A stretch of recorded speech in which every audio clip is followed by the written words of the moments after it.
A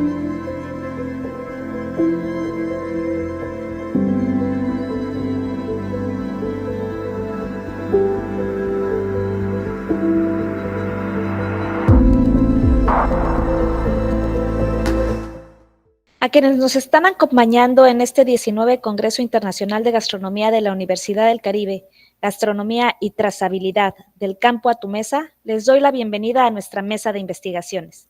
Tengo el gusto de presentarles a las y los ponentes que han dirigido sus esfuerzos por investigar las actividades derivadas de la gastronomía desde distintos enfoques. En esta ocasión nos acompaña el magíster en Administración, Juan Pablo Ramírez Bedoya, y la magíster en Ingeniería Agroindustrial, Juliana María Ramírez Monsalve, ambos de la Facultad de Administración, Programas de Gastronomía, Institución Universitaria Colegio Mayor de Antioquia. Miguel Eduardo Hernández Consuelo nos acompaña desde la Universidad del Claustro de Sor Juana y es estudiante del 7º semestre de la licenciatura en Gastronomía.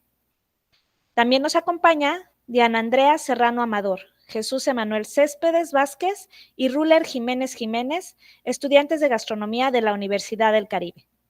Bienvenidos y bienvenidas. A continuación, voy a describir brevemente la dinámica con la que llevaremos a cabo esta mesa de investigación.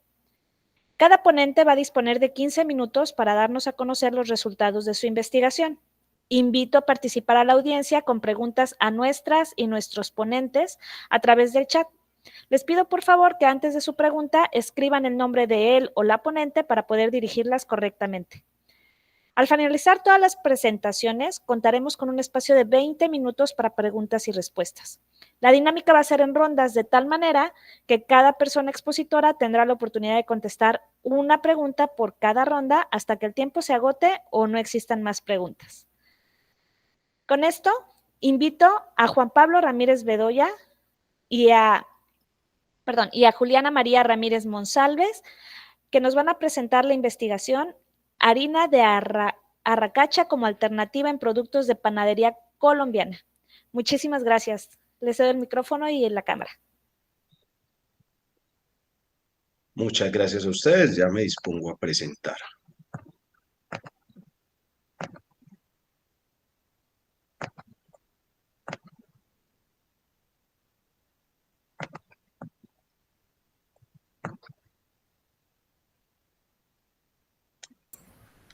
Bueno, cordial saludo.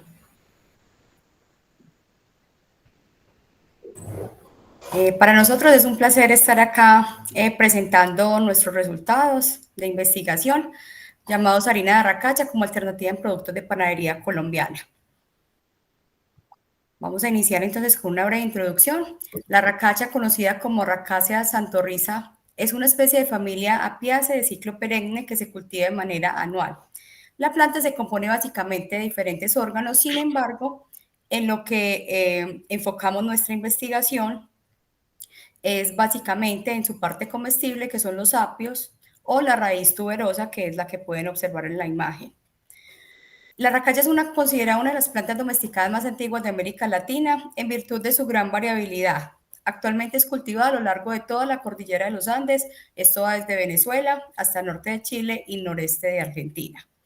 Algunos nombres con los que lo pueden encontrar cuando se consulta o cuando se van a hacer apropiaciones de conocimiento con respecto a esta raíz tuberosa es que en Colombia se le conoce también, igual que en Perú y en Bolivia, como arracacha. En Perú se le puede conocer como birraca, racacha o ricacha. En Bolivia se le conoce como lacacho. En Venezuela como apio criollo, en Puerto Rico como apio, en Ecuador como zanahoria blanca y en Brasil como mandioquina y batata baroa. Pese a que en Colombia... Juan, apaga el micrófono. Gracias.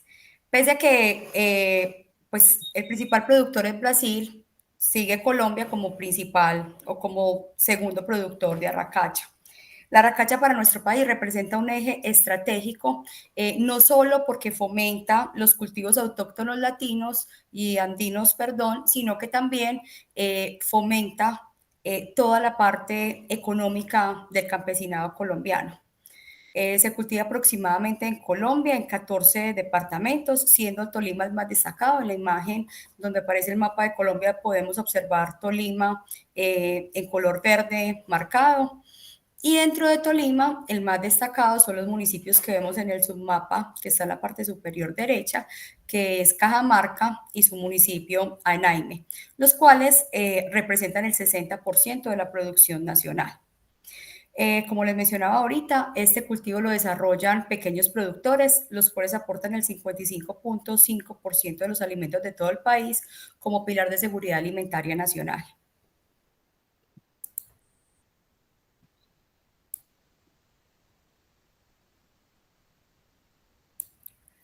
Bueno, ¿por qué desarrollamos esta investigación?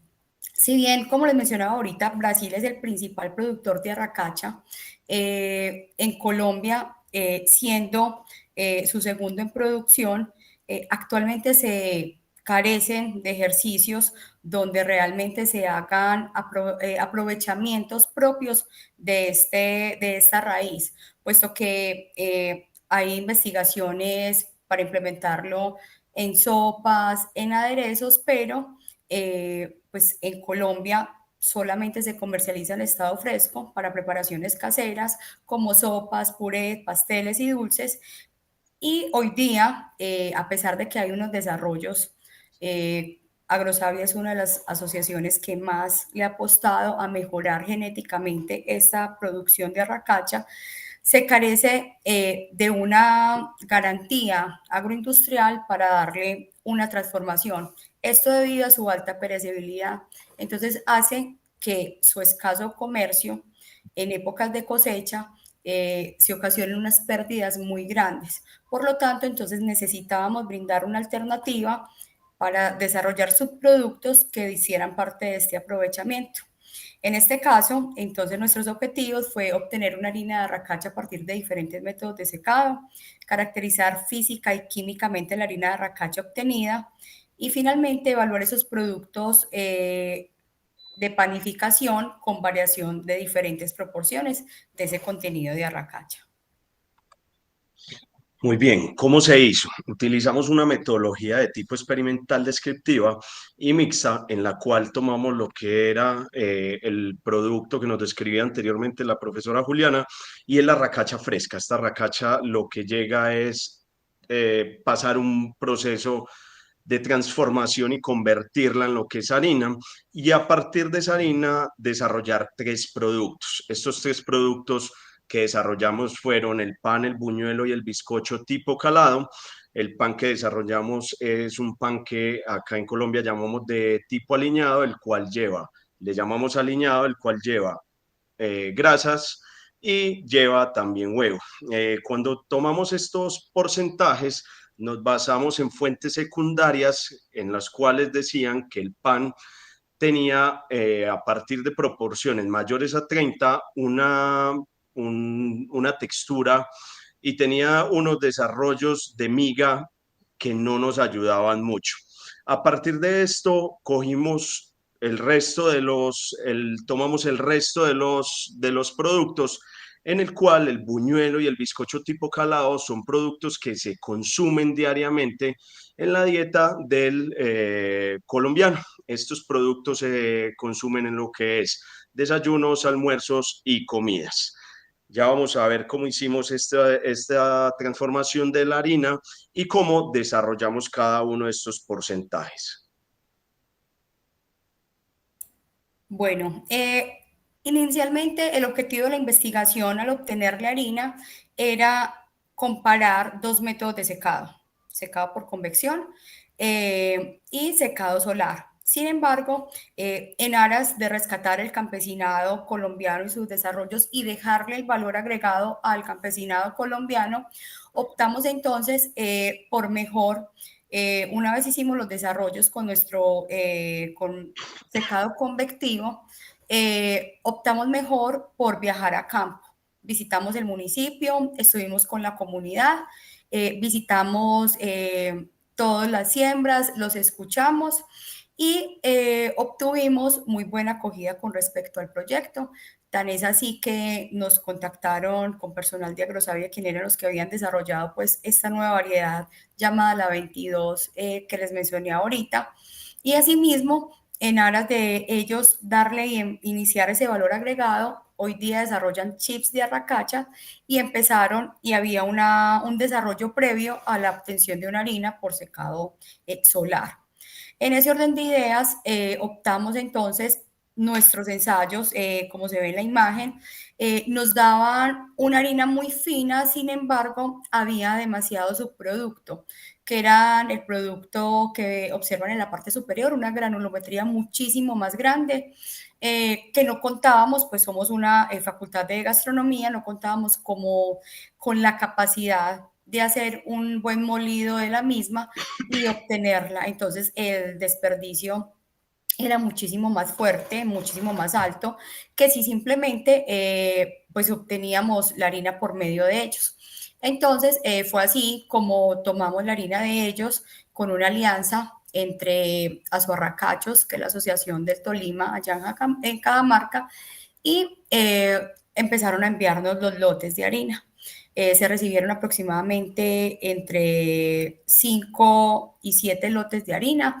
Descartamos 2 porque las pruebas microbiológicas no dieron óptimas. Al ser un secado solar había dado positivo para E. coli. Entonces trabajamos con los otros 5 lotes recibidos. Y allí a esa harina obtenida por secado solar se le hicieron análisis bromatológicos proximales básicos. Y se pudo comparar con harinas alternativas. Básicamente no se comparó que nosotros hubiéramos tenido acceso a los análisis o hacerlo nosotros, solamente se le hizo el bromatológico proximal a la harina de arracacha, pero lo comparamos con bibliografía con harinas alternativas de yuca, plátano, banano, arroz y maíz. Se destaca el potencial de la harina de arracacha como fuente complementaria de su valor nutricional en la industria panadera, por los datos que Juan Pablo nos va a revelar y nos va a mostrar ahorita. Asimismo, ¿qué podemos decir o concluir con respecto a la harina de arracacha? Que es muy buena fuente de fibra, bajo contenido de grasa y alto contenido en carbohidratos. Básicamente, presencia de sacarosa. Gracias, Juan. Gracias, Juli. Bueno, a partir de la obtención de los productos de los que hablábamos anteriormente, lo que era el pan, el buñuelo y el producto tipo calado, estos fueron evaluados por un panel de expertos en panificación, los cuales analizaron el desempeño de las masas, las propiedades organolépticas de estos productos, entendiendo unos parámetros, lo que era color, apariencia general, textura al tacto, textura en boca, aroma y sabor. Esta escala se hizo a partir de 1 a 5 y cuando hicimos los procesos en los cuales teníamos el 20, el 25 y el 30, observamos los siguientes resultados. A partir de que la harina de arracacha no contiene gluten, cada vez que intensificábamos la sustitución del 100% de lo que es la harina en un porcentaje panadero por más harina de arracacha, cuando me refería a la harina anterior, era harina de trigo, veíamos que el pan se ponía más apelmazado. Esto se daba porque el desarrollo de gluten era menor debido a que teníamos una sustitución mayor de arracacha, lo cual nos generaba una reducción en el desarrollo alveolar de las masas. Esto nos establecía unas variaciones en el sabor, identificando un pan más compacto y una característica que no era muy deseable para este tipo de productos. Lo que se busca en este tipo de productos es una producción alveolar, un pan esponjoso que nos permita tener también una percepción del producto en sí de una mejor manera.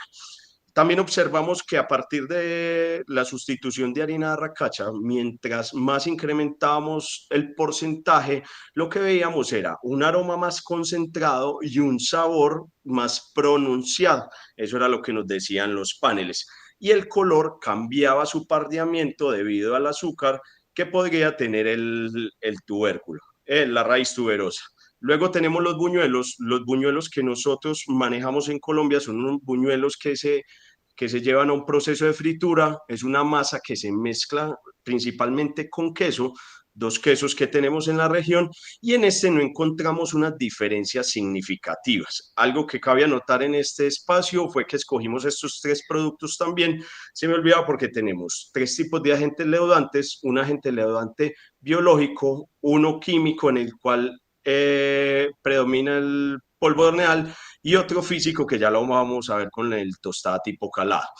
En el buñuelo no se observaron diferencias significativas en las propiedades de texturas, aunque sí se observaron variaciones en el color. El color se pronunció, hubo un pardeamiento a partir de la reacción de Maillard, y el sabor para los tres tratamientos fue valorado.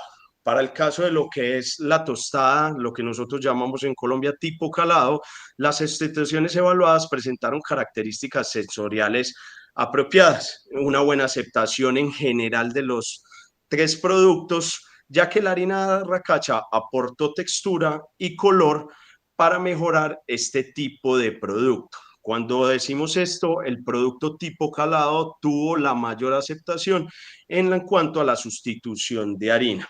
Este producto también tenía un beneficio en el cual la harina de arracacha ayudaba, y era que no tenía un desarrollo alveolar, y este producto tostada tipo calado lo que permitía era que tuviéramos una masa friable que se desmoronara en boca y que nos ayudara a tener un producto más tostado. Bueno, en general, como conclusión, los productos elaborados con harina de racacha mostraron una muy buena aceptabilidad sensorial favorable. En cuanto al análisis nutricional de la harina de racacha, se presentan niveles calóricos similares a los de otras harinas que les mencioné, bajos niveles de grasa y es rica en fibra, proteínas y carbohidratos.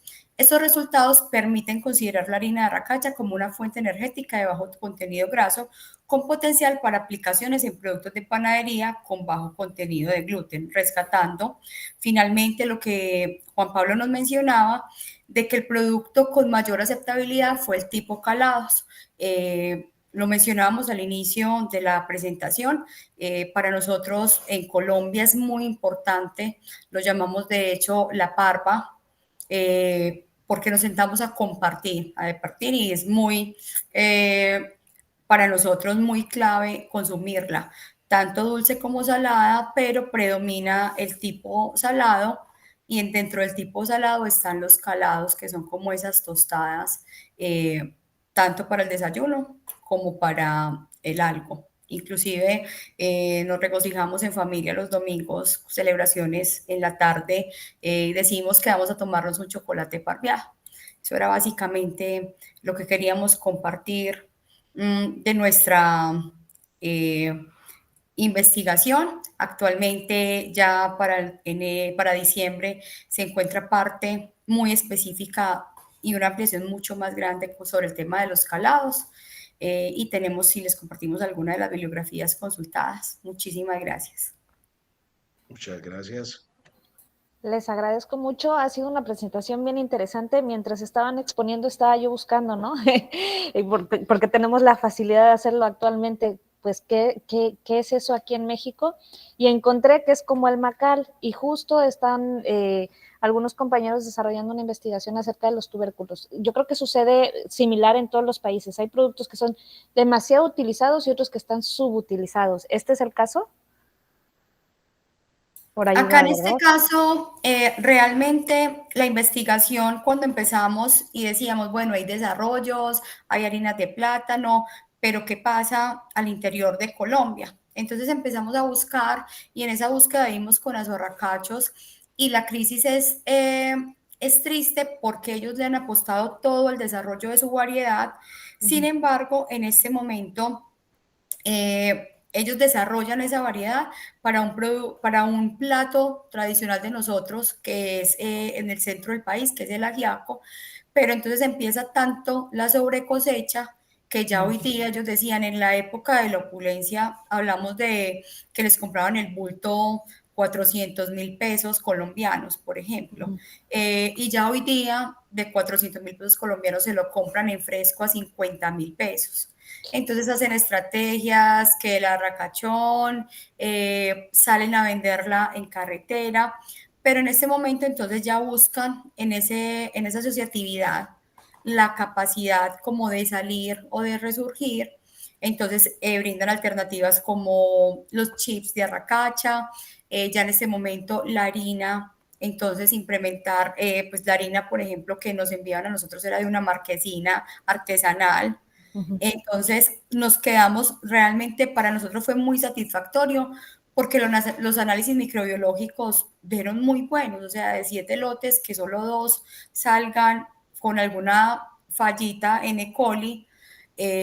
Y cuando le dijimos, bueno, los visitamos y en campo fue esa interacción con ellos, fue muy bonito porque aceptaron todas las recomendaciones de la limpieza, la desinfección, de cómo aislar bien la marquesina y se obtuvieron muy buenos resultados. Y es cuando se encuentra, ¿no? La academia y la investigación con la parte práctica y el mundo real. Pues muchísimas gracias. Seguramente nuestra audiencia va a tener muchas preguntas y yo también. Vamos a dejar eso para esa parte de nuestra sesión. Muchísimas gracias nuevamente. A ustedes. Ahora, Gracias a ustedes. Ahora vamos a dar la bienvenida a Miguel Eduardo Hernández Consuelo, estudiante del 7º semestre de la licenciatura en gastronomía del claustro de Sor Juana, quien nos va a presentar su trabajo Propuesta alimenticia para niños con TDAH, aplicable en la elaboración de menús escolares, realizado bajo la dirección de la maestra en metodología de la ciencia y educación, María de la Concepción Calvo Carrillo. Adelante, por favor, Miguel Eduardo, bienvenido. Muchísimas gracias.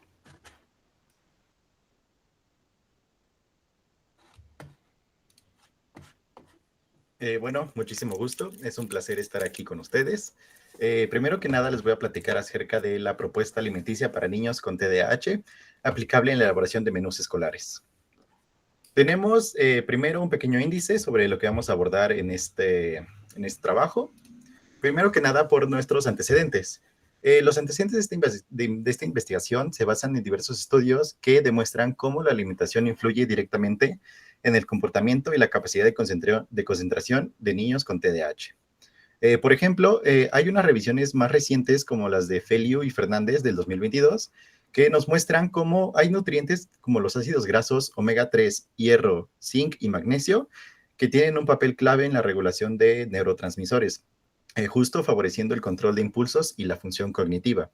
También se ha identificado que en los niños con TDAH suelen tener deficiencias de micronutrientes y estos pues tienden a seguir dietas con altos niveles de azúcares, grasas saturadas y ultraprocesados, lo que justo puede agravar los síntomas.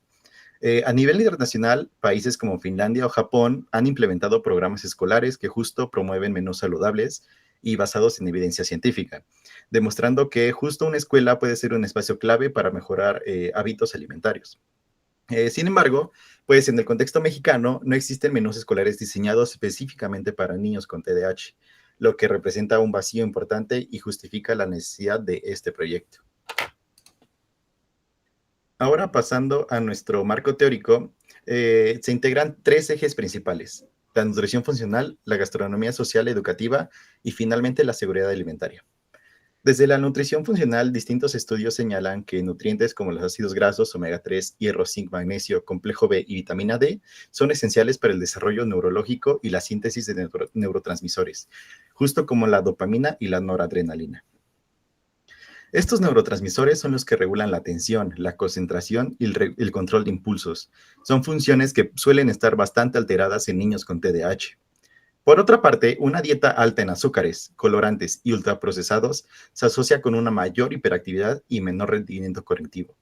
Esto justo demuestra que la alimentación puede tener tanto un efecto positivo como negativo, dependiendo de la calidad de los alimentos consumidos. Desde la gastronomía social, la escuela se considera un espacio clave para formar hábitos alimentarios saludables. Aquí la creatividad culinaria es fundamental. La idea no es solo ofrecer alimentos nutritivos, sino también hacerlos visualmente atractivos, sabrosos y accesibles.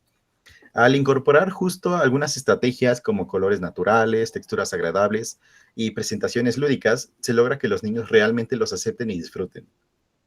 Finalmente, la seguridad alimentaria asegura el acceso continuo a alimentos nutritivos y culturalmente adecuados.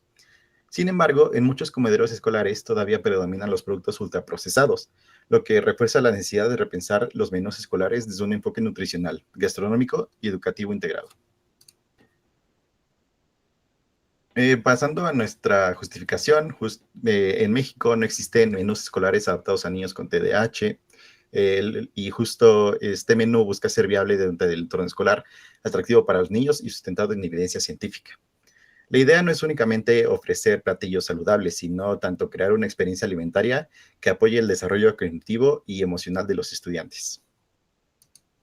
Nuestro objetivo general de esta investigación es diseñar un menú escolar saludable y adaptado a las necesidades de los niños con TDAH, que justo contribuya a mejorar su concentración, su rendimiento académico y su bienestar integral, integrando tanto criterios de nutrición como de gastronomía. En nuestra hipótesis, la hipótesis que guía este trabajo plantea que una alimentación escolar equilibrada y funcional con nutrientes esenciales como los ácidos grasos, omega 3, hierro, zinc, magnesio, complejo B y vitamina D puede favorecer la síntesis de neurotransmisores relacionados con la atención y el control de impulsos. Al mismo tiempo, la reducción de azúcares refinados, colorantes y ultraprocesados puede ayudar a disminuir la hiperactividad y mejorar la autorregulación emocional. De comprobarse esta hipótesis, el proyecto demostraría que la alimentación puede ser una herramienta complementaria y efectiva en el manejo del TDAH dentro de un contexto escolar. Después pasamos a nuestra metodología, y la metodología utilizada en este proyecto fue mixta y aplicada, ya que busca no solo comprender el fenómeno, sino también crear un producto concreto, un menú escolar adaptado a niños con TDAH. Se integraron 3 tipos de análisis. Primero tenemos un análisis bibliográfico, revisando artículos científicos, libros y guías especializadas sobre nutrición infantil, TDAH y alimentación escolar. Esto justo permitió identificar los nutrientes clave y los alimentos que deben evitarse en esta población. Después, un análisis observacional, evaluando entre 5 y 10 menús escolares existentes en instituciones mexicanas para detectar fortalezas, debilidades y carencias en su composición nutricional. Finalmente, una fase experimental, donde se diseñó un menú semanal adaptado a las necesidades de los niños TDAH, considerando su valor nutrimental, su viabilidad escolar y su atractivo gastronómico. Este estudio se desarrolló bajo un enfoque transversal, es decir, que en un periodo específico sin seguimiento a largo plazo. Los resultados se analizaron tanto cuantitativamente a través de tablas de composición de alimentos y cálculos de nutrientes, como cualitativamente, mediante la evaluación sensorial y visual de los platillos propuestos.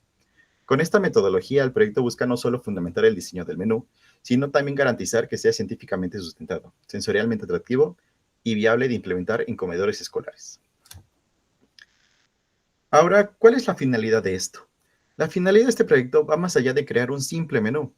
Esto busca mejorar la calidad de vida y el bienestar integral de los niños con TDAH, utilizando la alimentación como una herramienta de apoyo al aprendizaje, la concentración y la estabilidad emocional. La idea es demostrar que la gastronomía puede ser también una forma de educación y salud pública, donde la comida no solo nutre, sino que también enseña, motiva y acompaña.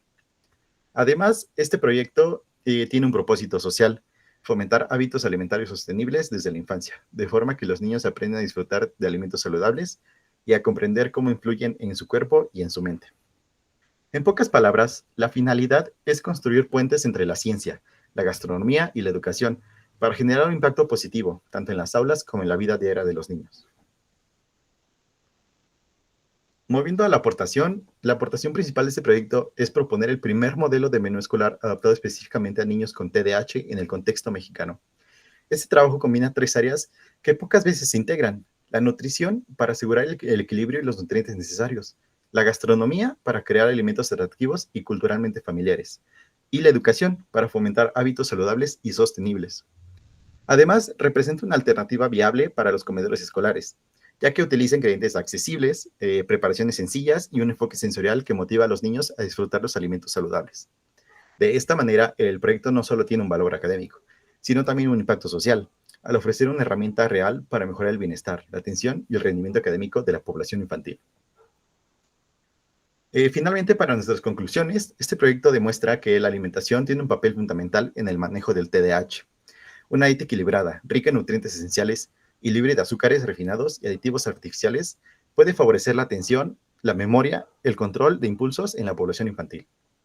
Más allá de lo nutricional, la gastronomía se presenta como un puente entre la ciencia y la educación, transformando la manera en la que los niños se relacionan con los alimentos.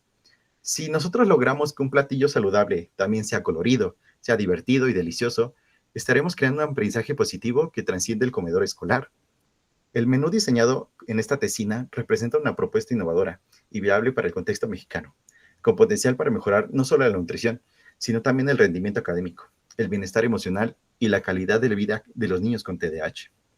En definitiva, este trabajo busca recordar que alimentos bien no solo es nutrir al cuerpo, sino también cuidar la mente y el futuro. Finalmente son algunas de las bibliografías más importantes que yo consideré y las puse aquí por si las querían revisar. Y creo que había una duda en el chat. ¿La tengo que contestar ahorita o...? No, en la sesión de ok. preguntas y respuestas. Muchísimas gracias, Miguel. Bien interesante. Estaba pensando mientras estabas exponiendo, bueno, desde hace muchos años nos dicen es que somos lo que comemos, pero es que, y ahora lo que tenemos que entender es que todo lo que comemos nos afecta, ¿no? Y nos ayuda o nos perjudica o nos limita o nos capacita para todas las actividades que tenemos que desarrollar a lo largo del día, ¿no? Y a lo largo de la vida. Bien interesante, ya justamente hay preguntas en el chat, entonces vamos a esperar al final de las exposiciones para poderlas realizar. Gracias, Miguel. A usted, gracias. Muy bien, a continuación toca el turno de los estudiantes de gastronomía Diana Andrea Serrano Amador, Jesús Emanuel Céspedes Vázquez y Ruler Jiménez Jiménez, quienes nos presentarán los resultados de su investigación realizada en colaboración con la maestra Ana Victoria Flores Vega, el doctor César Yáñez Santamaría, el doctor Edgar Fernando Peña Torres y la maestra Elena Citlali Gamarra Hernández de la Universidad del Caribe, que se denomina Atributos Sensoriales y Prueba de Ordenamiento en Conchas con Ingredientes Veganos y Harina Integral. Adelante, muchas gracias.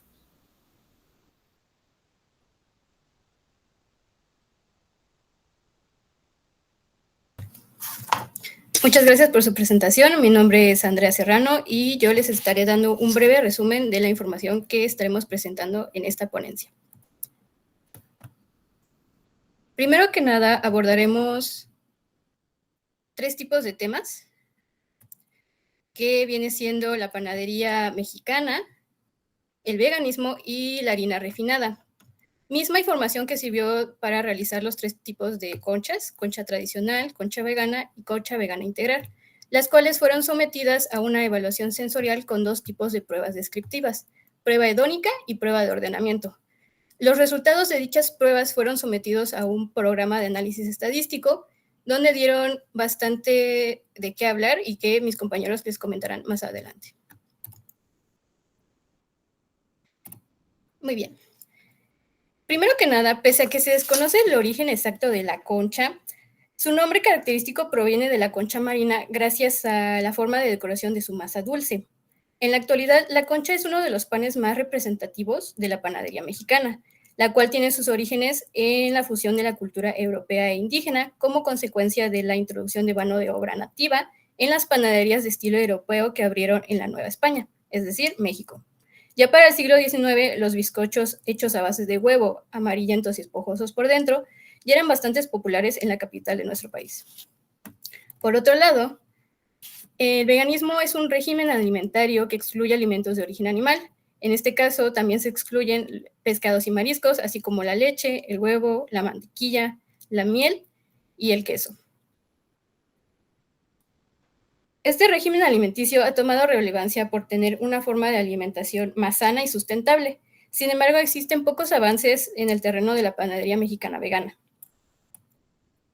Finalmente, tenemos lo que vendría siendo la harina refinada. Es la harina que nosotros conocemos como harina común, y esta se produce a partir de la separación del salvado y el germen por procesos de molienda y triturado. Pero, sin embargo, este proceso elimina cerca de una cuarta parte de la proteína del grano, así como algunas vitaminas y antioxidantes, lo cual ocasiona que las preparaciones con harina refinada posean diferencias nutricionales frente a su contraparte integral. El objetivo de nuestra investigación fue evaluar las características sensoriales de 3 formulaciones de conchas a través de 2 tipos de pruebas descriptivas en un panel semientrenado de 15 personas, con el propósito de conocer las preferencias del público y aportar información relevante para la industria panadera.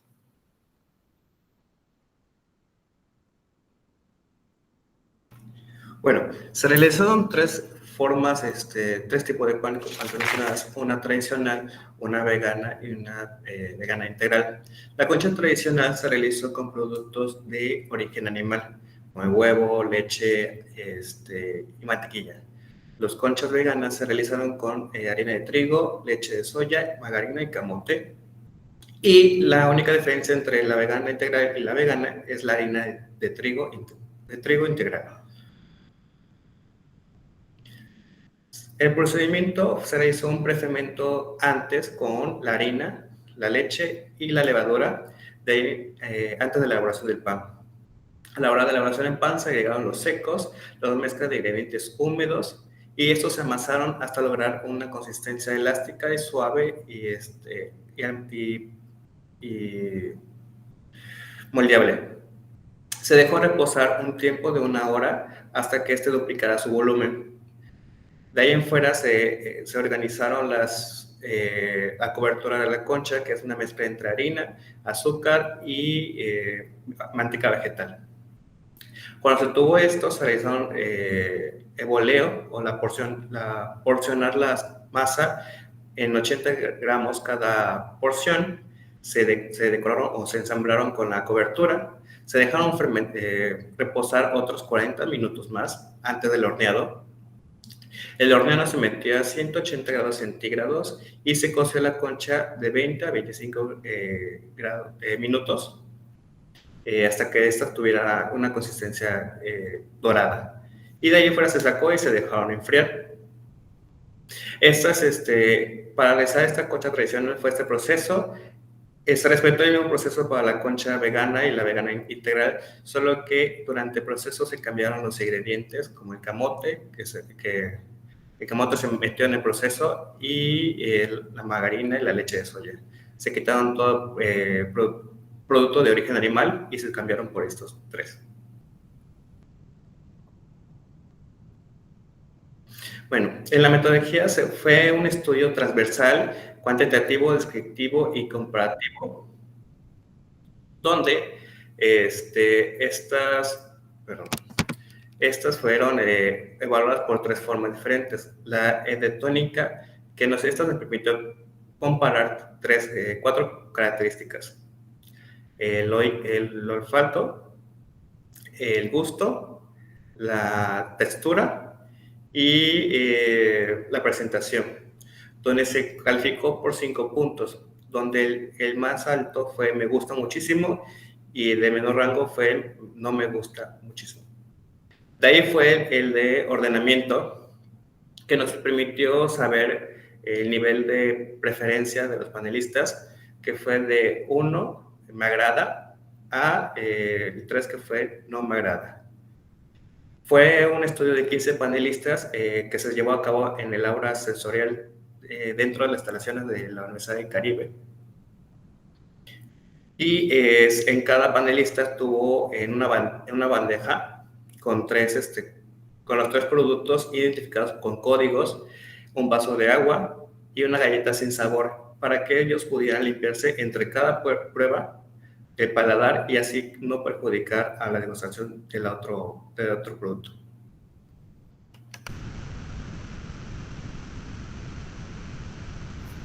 Para la metodología de nuestros análisis de resultados, se utilizó la prueba de varianza ANOVA para la prueba de escala hedónica, con un nivel de confianza del 95%. Por otro lado, para la prueba de ordenamiento, se utilizó un nivel de confianza igualmente del 95% para comparar sus rangos.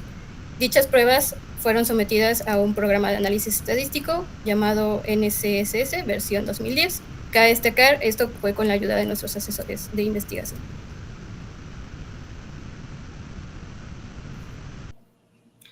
Ahora, como resultados obtenidos, las características sensoriales de las 3 formulaciones de las conchas se muestran en las siguientes gráficas. donde los panelistas evaluaron el sabor, apariencia, olor y textura en las muestras. De manera general, se encontraron diferencias estadísticas entre los 4 parámetros evaluados. Cabe destacar que la concha tradicional tuvo la mejor puntuación en apariencia respecto a la concha vegana y la integral. En la variable de sabor fue similar en todas las formulaciones de conchas, donde la concha tradicional como la vegana y la integral tuvieron un resultado exactamente igual. Por otro lado, tenemos la variable del olor, donde se mostró diferencias estadísticas, donde los promedios de las 3 conchas, bueno, de las 2 conchas, de la concha tradicional y de la concha vegana integral fueron mejores calificadas respecto. Y la menos calificada fue la concha vegana.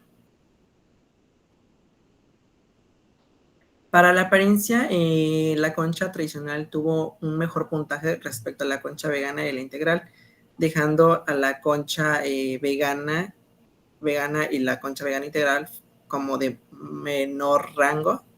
Y en la textura tuvimos resultados donde la concha tradicional y la concha vegana fueron mejor calificadas por los panelistas, a diferencia de la formación de la concha vegana.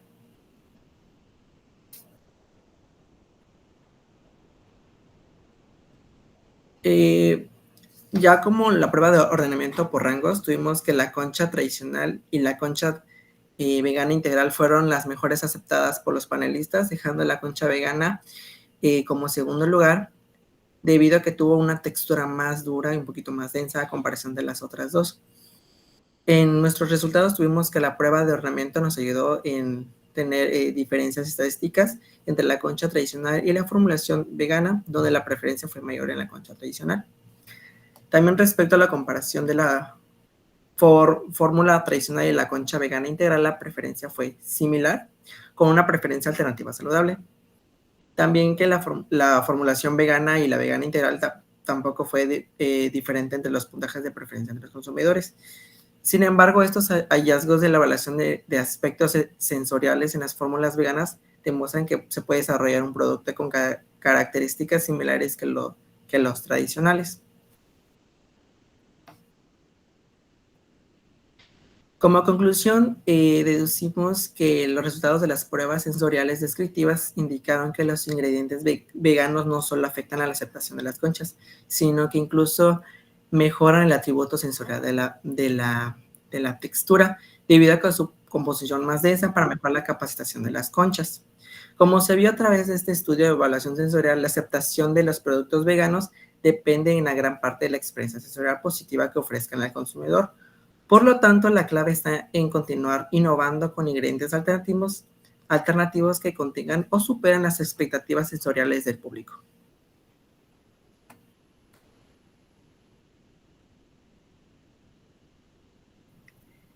Y aquí están nuestras bibliografías por si quieren investigar un poco más sobre el tema. Muchísimas gracias. Muchas gracias, Ruler, Jesús, Diana. Bien interesante, y mientras estaban exponiendo, obviamente se me antojó una concha. En alguna de las exposiciones de las mesas que ya han estado transmitiéndose, hablaban de que el consumo dentro de todos los de la panadería mexicana, las conchas son las que más se consumen en México. Y dije, sí, yo me sumo a la estadística.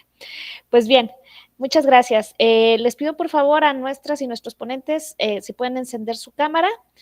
Vamos a pasar a la sesión de preguntas y respuestas. En este momento invito nuevamente a la audiencia para que si tiene alguna pregunta la escriba en el chat. Solo recuerde poner el nombre de la persona antes de la pregunta para que yo las pueda canalizar de manera correcta.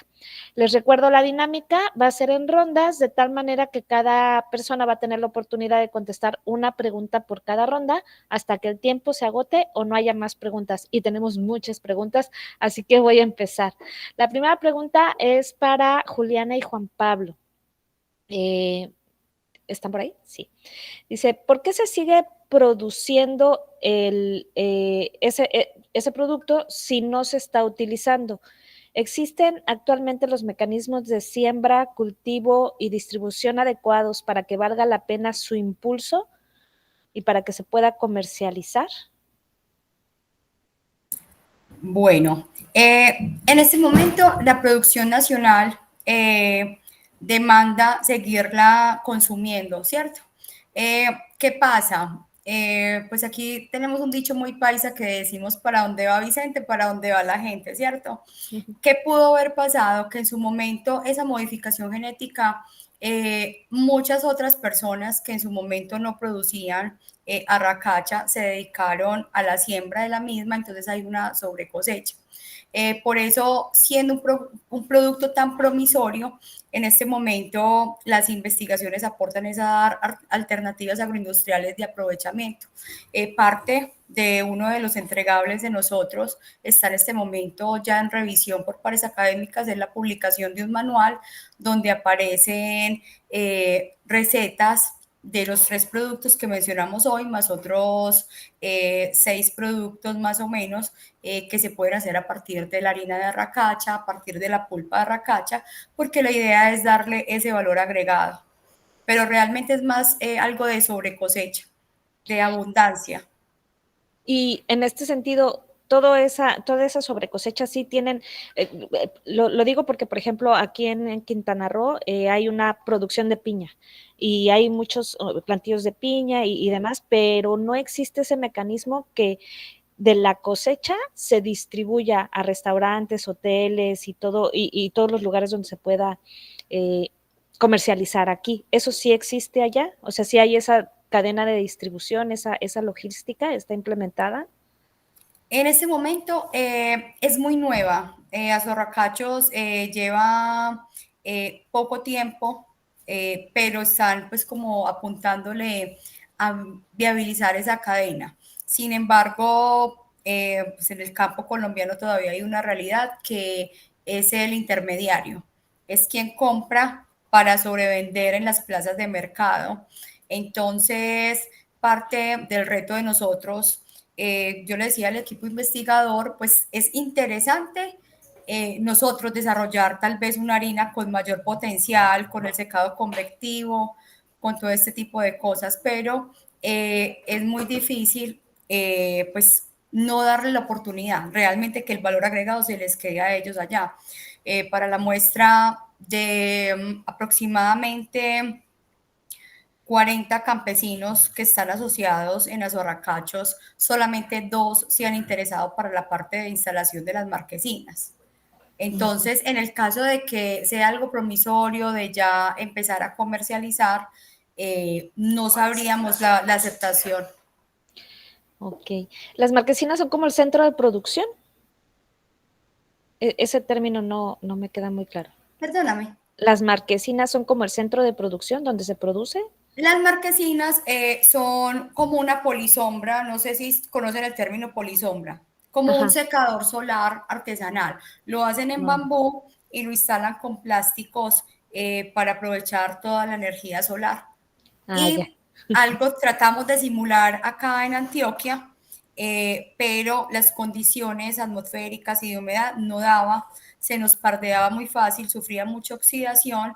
Entonces ahí fue donde el equipo investigador tomó la decisión mejor de pedir un rubro para hacer trabajo de campo, y allí fue donde nos encontramos con la realidad de sus pérdidas, pero también de sus aprovechamientos. Inclusive es muy bonito porque se empieza a tener, pues parte de nuestras recomendaciones después del proyecto es empezar a impulsar una experiencia gastronómica alrededor de la arracacha, porque en el mismo instante que llegamos a campo, nos hicieron sopa de arracacha, nos hicieron sorbete de arracacha, torta con arracacha, estuvimos en unas fiestas que son las fiestas de la arracacha.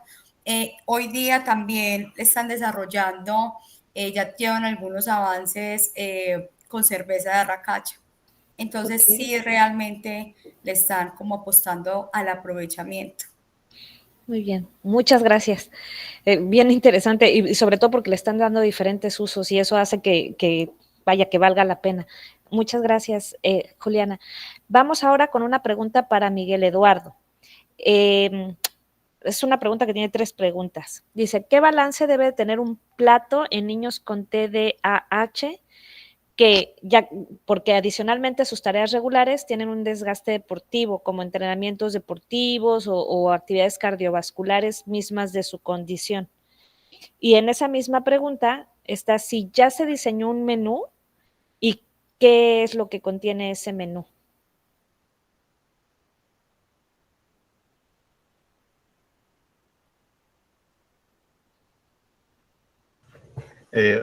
Ok, primero empiezo con sus preguntas o con la del chat. La que acabo de hacer. Ok. Creo que es la del chat, justo. Ok, sale. Bueno, muchísimas gracias por la pregunta. Justo cuando hablamos de niños con TDAH, pues que además realizan un entrenamiento cardiovascular, pues el plato debe cubrir tanto las necesidades cognitivas propias que justo requiere el trastorno, así como las energéticas, que son las que son derivadas del ejercicio. Primero que nada, se recomienda pues priorizar justo los carbohidratos complejos, ya sea arroz integral, avena, papa o camote. Estos liberan glucosa de manera gradual y justo ayudan a mantener la concentración sin como picos de energía ni caídas bruscas. Es algo pues fundamental en el TDAH. Después tenemos las proteínas de calidad. Las proteínas representan, deberían representar aproximadamente un 25% del plato. Y deberían de provenir de fuentes como pescado, pollo, huevo o algunas legumbres combinadas, ya sea con cereales, ya que esto llega a favorecer la síntesis de neurotransmisores, justo la dopamina y la noradrenalina, que era lo que platicábamos un poco en la presentación, ya que son claves para el control de impulsos y de la atención. Y finalmente, se deberían incluir grasas buenas. ¿A qué me refiero con grasas buenas? Justo tenemos aguacate, aceite de oliva, nueces o semillas, ya que estas son fuentes de omega 3 y de magnesio, que igual lo platicábamos un poco en la presentación, ya que apoyan muchísimo a la función cerebral y reducen la inflamación neuronal. Se debería tener también un buen aporte de hierro, zinc, complejo B y vitamina D, ya que también son súper esenciales justo con los niños con TDAH.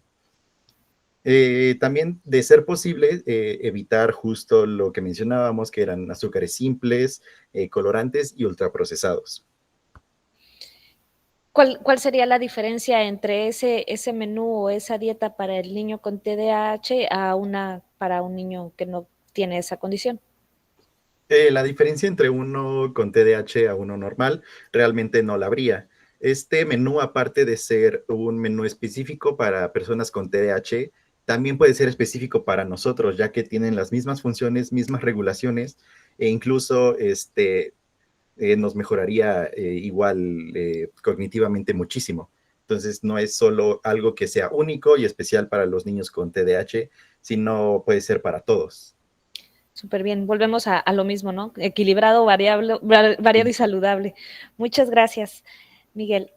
Vamos con una pregunta para Andrea, Jesús y Ruler. Dice, ¿cuál es la finalidad de realizar un prefermento en las conchas? Bueno, en caso de realizar un prefermento, es que al realizar esto, la masa adquiere una textura más ligera, una mejor estabilidad. Aparte de que mejora el sabor, el olor de dicha masa, mejora la miga, hace que la miga sea más suave, la hace de mejor calidad. Aparte de que al final de tu producto, al terminar el horneado, hace que tenga una mejor corteza y en algunos casos panes que se llevan a gran fermentación, luego lo escuchas crujir de un poquito. Eso se logra con una prefermentación. Ok, entonces como para que quede más crujiente. Para que al final, depende del pan, al final quede un poco más crujiente, pero la miga esté suavecita, se pueda ver tersa, por así decirlo. Como una concha de que se te apetece. Muy bien, muchas gracias. Nuestra siguiente pregunta es nuevamente para Juliana y Juan Pablo, que de hecho ya parte de ella seguramente va a recordar la audiencia que ya la contestaron. Actualmente, ¿en qué preparaciones se está utilizando la arracacha? ¿Presentaron los buñuelos? ¿Presentaron...? Ajá, adelante. Sí, actualmente, o sea, en la investigación lo que hicimos fue el pan aliñado, hicimos lo que fue los buñuelos y hicimos el producto tipo calado. Lo que hemos encontrado hasta el momento es que se utiliza principalmente para hacer chips de arracacha, o sea, algo similar a lo que va a ser los chips de papa. En esto lo han usado durante mucho tiempo y ahorita que escuchaba a la profesora Juliana, recordaba que, si no estoy mal, también en México hay Crepes and Waffles. La empresa acá en Colombia tiene allá un centro de acopio en el cual ha hecho que estos chips de arracacha puedan tomar la arracacha para distribuirla y poder hacer estos chips de arracacha pues en diferentes sitios. Nosotros lo que quisimos hacer fue cambiar esta dinámica, pues más que cambiar fue pensar otras preparaciones que no fuera exclusivamente lo que era el chip de arracacha, y ellos tenían también un problema los productores, y era que tenían la harina de arracacha y tenían la pulpa de arracacha, porque la harina de arracacha y la pulpa de arracacha la podían conservar más que el tubérculo fresco. Entonces, cuando encontramos esto, lo que hicimos fue transformarlo, y otras preparaciones que tenemos en lo que comentaba la profesora Juliana tenemos hoy en día, desarrollamos lo que fue tortas, desarrollamos sopas, desarrollamos algo que es como un sabajón, como un licor pues es un licor que es denso, como, no sé si ustedes, como un rompope será. Eh, Desarrollamos también lo que fue, Julia, ayúdame ahí, que no recuerdo todas, la sopa, la crema, la colada, El sorbete, inclusive, el sorbete. en el momento que estábamos elaborando el manual, los mismas personas que nos apoyaron allá en el campo hacían diferenciación del sorbete a partir de la harina que a partir de la pulpa. Inclusive notando que entre pulpa y fresco no había mayor diferencia. Entonces ya se les abrieron a ellos más el panorama para empezar a establecer otro tipo de productos, ya enfocándose específicamente o en la harina o en la pulpa. No sé si Juan mencionó el arequipe, dulce de leche como tal. Como una cajeta, sí, sino como que... una cajeta, sí. ¿Qué más? Bueno, también gomitas, como dulcecitos Gominolas, sí. de arracacha, y ya se le prendió, como decimos nosotros, el bombillito a un grupo de estudiantes para empezar a mirar el aprovechamiento propiamente del almidón de arracacha. Claro. Suena bien interesante, muy versátil. Me sigue sorprendiendo. Voy a decirles a mis compañeros que vean el video. Muchas gracias. Vamos con una siguiente pregunta para Miguel Eduardo. Dice, existen diferentes condiciones y necesidades especiales que requieren mayor atención en la alimentación. ¿Cómo se puede gestionar que en los centros educativos específicamente la oferta de productos se adapte a estas necesidades, minimizando así la exclusión en el entorno actual? Es decir, aquellos niños que tienen alergias, que tienen cosas así, que de todos modos pues no hay más que lo que hay en las escuelas. ¿Qué estrategias se podrían implementar desde tu perspectiva de estudiante?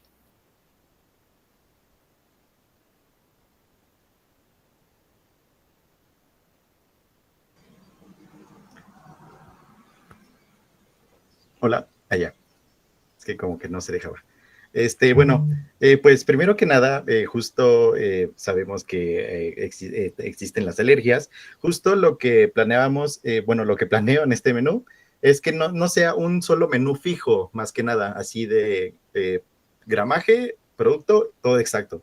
Eso sería un tipo de menú como convertible, con tablas de conversión, que si por un momento tenemos pollo, tanto, se puede sustituir, justo en esta tabla aparece la información de cómo se podría sustituir, para justo no tener como el mismo menú para todos los días, y que sea muy repetitivo. Además sabemos que justo estamos tratando con niños y pues obviamente ellos se aburren muchísimo con ¿cómo decirlo? Con lo mismo, pues vaya. Y uno de los elementos que estabas diciendo en tu exposición era precisamente eso, ¿no? Que fuera un menú divertido y atractivo, porque finalmente, pues sí, si le das a un niño un plato con espinacas va a decir, ok, a menos que dentro de su educación en la casa Ujú. le hayan enseñado que las espinacas son deliciosas, como realmente lo son, ¿no? Sí, Muy bien, muchas gracias. a usted. Vamos con Andrea Jesús y Ruler. Dice, ¿qué tan viable puede ser económicamente para el consumidor adquirir una concha vegana integral? ¿Qué tan costoso? Bueno, puede ser un poco elevado el precio, pero creo que al consumidor si adquiere una concha pues vegana puede ser altamente pues variable. En la mayoría de los casos será un poquito más elevado conseguir los ingredientes a una concha tradicional, pero sin embargo pues es una buena opción para personas que prefieren algo más saludable, como las personas que sufren enfermedades cardiovasculares. Entonces sí es un poquito más elevado, pero sin embargo es una buena opción. Muy bien, muchas gracias. He probado conchas integrales, no saben igual. Sí, definitivamente el sabor cambia, pero yo creo que también tiene que ver la adaptación, ¿no? O sea, todo se adapta a uno y de repente le encuentra el sabor. Muchas gracias, Ruler. Regreso con Juliana y Juan Pablo. Dice, ¿qué tan compleja es la producción de harina de arracacha en comparación con otro tipo de harina para la transformación de es tubérculo, ¿cierto? De este tubérculo en harina. ¿Es más complejo en comparación de otras harinas? Al momento de obtención es el tratamiento, pero modificando las condiciones de temperatura nos fue muy bien. Es el tratamiento sobre todo porque sufre mucho pardeamiento enzimático. Entonces fácilmente se oscurece. Y por el contenido de azúcar, al momento de deshidratar y extraer el agua, sí se puede pardear un poco. Sin embargo, cuando ya se muele y homogeniza y se pasa pues por el tamiz, se obtiene un color muy agradable. De hecho, una de las características de esta última variedad con la que hicimos el estudio, que es la 22, da un color crema muy bonito y muy uniforme. Muy atractivo, ¿no? Todo empieza Sí, con la vista. sí. Muy bien, muchas gracias. La siguiente pregunta es para Miguel Eduardo y tiene relación con lo que acabas de platicar. Dice, si bien la oferta en el exterior puede cambiar, ¿cómo se puede incidir en el entorno familiar de tal manera que los hábitos alimenticios y las elecciones de los alimentos sean más saludables?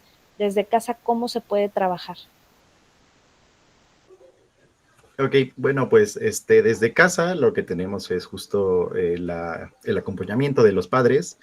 Justo ellos es que nos adoptan, nos enseñan, y pues comparten con nosotros sus hábitos alimenticios.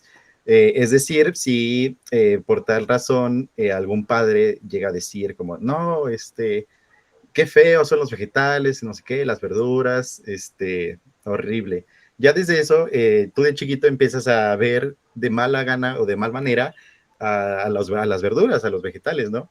Entonces, la verdad es que la seguridad alimentaria en casa, la educación alimentaria en casa, es súper importante ya que engloba muchísimas cosas y puede formar hábitos alimenticios bastante saludables desde una muy temprana edad, ¿no? No es ay, ya, la verdad es que me hizo un estudio de sangre, estoy mal, ahora me toca comer bien. No, o sea, si empezamos desde una temprana edad a tener hábitos alimenticios ya bastante fuertes, bastante sólidos, pues justo es algo que no tendremos que preocuparnos en el futuro. Entonces, la verdad es que la influencia de los padres en casa es fundamental.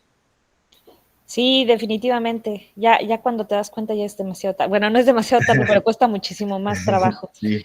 Gracias, Miguel. Nuestra última pregunta es para Andrea, Jesús y Ruler. Dice, en su estudio están mostrando 3 conchas con características visuales diferentes. ¿Esto no influyó en su prueba de evaluación? No influyó en nuestra prueba de evaluación debido a que cuando se aplicaron las pruebas, todas las conchas fueron del mismo color, que fue blanco. En esta ocasión nosotros lo presentamos con colores distintos para la ponencia, para que hubiera una diferencia visual y no se confundieran tanto con concha integral, integral vegana y de nombres similares que sí puede ser como un poco repetitivo. Entonces, visualmente se parecían las tres, ¿eran igualitas? Sí, así es. Eso es para evitar el sesgo al momento de calificarlas, ya que nosotros entregamos las pruebas con códigos, no con nombres, para no influir en el panelista. Muy bien, muchas gracias. Ya por último, me gustaría darles la oportunidad de que, más bien, que nos dieran la oportunidad de escuchar comentarios finales de cierre, qué es lo más importante de su investigación y cómo puede cambiar esto a la situación actual que estamos viviendo. En el orden que ustedes quieran, adelante. ¿O yo les digo? ¿Podemos empezar en el mismo orden? Adelante. Voy a empezar entonces. Bueno, pues mi formación, como lo mencionabas ahorita, yo soy ingeniera agroindustrial, soy enamorada del campo, en particular, pues obviamente al ser colombiana, del campo colombiano. Y yo siento que lo importante de esta investigación es lo que mencionabas ahorita. Debe existir la manera como nosotros desde la academia podemos darles y ayudarles a ellos a dar un valor agregado a su producto. Muchas veces pasa en el caso de una salsa, de una mermelada, que te venden en el parque o en la plaza principal de un pueblo cuando vas de visita, pero qué rico que ya la vendan con significado, que lo puedan vender con una tabla nutricional, de pronto recursos desde la apropiación social del conocimiento que se puede hacer desde las instituciones directamente a ellos, porque muchas veces son estudios que son mucho más costosos. Entonces yo pienso que eso es lo bonito de nuestro proyecto, que le queremos dar ese valor agregado y que se queden ellos con toda esa apropiación social para que puedan dar un mayor beneficio económico a sus productos. Definitivamente, que no se quede nada más en el proyecto de investigación, que se quedó en la institución y ya, ¿no? Y la implicación práctica es sumamente interesante. Y a veces es lo más difícil, porque esta difusión, este acercamiento con la comunidad, estas conexiones nos podrían costar trabajo, pero son de beneficio para todas y para todos. Muchas gracias, Juliana. A ustedes. Seguimos, Miguel. Sí, bueno, lo más importante de mi investigación es justo que la alimentación puede ser una herramienta bastante accesible y real que puede mejorar la calidad de vida de los niños. Como lo mencionábamos antes, no tan solo con niños con TDAH, sino niños en general, para cualquier persona puede ser realmente una mejora de vida, mejora de calidad de vida. Por otra parte, también sabemos que justo la alimentación puede influir no solo en el cuerpo, sino también influye en la mente, lo que es el aprendizaje, lo que es el bienestar emocional incluso, que es algo muy importante que se ha estado haciendo bastante relevante en este último tiempo, que justo es algo que en otras generaciones no se preocupaban por eso, o era bastante minimizado, y ahora justo está como saliendo. Es lo importante de esta investigación, justo que es una alimentación no únicamente enfocada para un grupo en específico, es para todos, sin exclusión alguna. Muchas gracias. Y en ese sentido yo creo que estoy pensando, ¿no? Se ha vuelto complejo porque nos fuimos a la facilidad extrema de los alimentos ultraprocesados, de la comida rápida, de la adquisición inmediata, y entonces ya ahora pensar en calorías y en valores nutricionales, y es así como, pero efectivamente si nos vamos habituando desde pequeños y desde casa va a ser mucho más sencillo. Muchas gracias, Miguel. Sí, a ustedes, muchísimas gracias. Ruler, Diana, Jesús. Adelante. Sí, muchas gracias. A mí me gustaría destacar mucho el tema que es el veganismo, el ser vegano. Digo, ya últimamente no se trata solo de moda, sino que ya se está utilizando mucho para cuando hablamos de sustentabilidad, debido a que dejamos de utilizar los alimentos de origen animal, que son, digamos, la industria que más contamina, y empezamos a utilizar pues frutas, verduras, opciones un poco más saludables. Y en nuestro caso quisimos hacer esta investigación con un pan conocido en México para que pudiéramos apreciar cómo al hacer estos cambios de ingredientes sí podemos no afectar tanto la formulación de la concha, no afectar tanto su raíz cultural, y también hacer un pan sabroso, porque lo que tenemos mucho es que, bueno, es vegano, pues a lo mejor no sabe igual, ¿no? O sabe más simple, o sabe, no sé. Nosotros lo sabemos, lo tuvimos al inicio de realizar esta investigación, y cuando culminamos nos dimos cuenta de que pues es muy diferente, ¿sabes? Tenemos unos resultados bastante agradables, y nos quedamos con la idea de seguir mejorando la formulación, ya que debido a las respuestas de los panelistas nos dimos cuenta de que aún podemos mejorar las formulaciones para tener una mejor textura, una mejor apariencia y que se parezca un poco más al producto original. Muchas O a lo gracias. mejor no, que sea un producto diferente, pero que sea muy apetecible, ¿no? Y que sea muy agradable. También estoy convencida que no es necesario que hagamos como la versión saludable, sino otra versión completamente. A lo mejor le ponemos otro nombre y con eso ya logramos que tenga mayor aceptación. Muchísimas gracias. Muy interesantes las 3 investigaciones, seguramente van a aportar muchísimo al mundo en general. Les agradecemos a nombre de la Universidad del Caribe y del Programa Educativo de Gastronomía su participación. Gracias por mostrarnos los resultados de su investigación en esta mesa. La constancia de participación se les va a hacer llegar de manera digital, y con esto esperamos haber despertado aún mucho más el interés en los temas que aquí se trataron. La Universidad del Caribe y el comité organizador del 19º Congreso Internacional de Gastronomía agradece a todas las y los ponentes y a la audiencia su participación. Con esto le doy cierre a esta mesa y les esperamos en la siguiente transmisión. Muchas gracias.